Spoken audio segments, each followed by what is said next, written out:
ব্যাস আর কি lunch time বসে গেছে বার্থডে বয় আজকে আমাদের মেইন আকর্ষণ।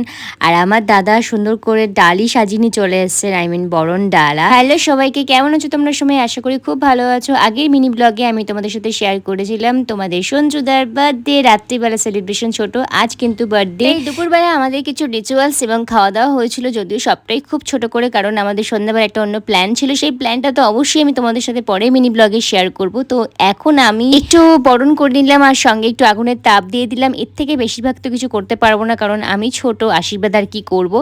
আর একটু পায়েস যেটা করেছিলাম স্পেশালি আজকে বাঙালিদের ঘরে জন্মদিন, মানে মানে স্পেশাল হচ্ছে পায়েস, তো সেই পায়েসটা খাইয়ে দিলাম। আর ঢিঙ্কাও একইভাবে একটু আগুনের তাপ ছুঁয়ে পায়েসটা খাইয়ে দিল। আর খাওয়া দাওয়ার মধ্যে কিন্তু খুব সিম্পল ছিল, যেটা সঞ্জুদা পছন্দ করে খেতে, যেমন মাটন সেটাই ছিল, আর 5 রকম মিষ্টি, দই আর তোমার পায়েস, এইসব। তো চলো দেখা হচ্ছে পরে মিনি ব্লগে, অবশ্যই সঞ্জুদার বার্থডে নিয়ে।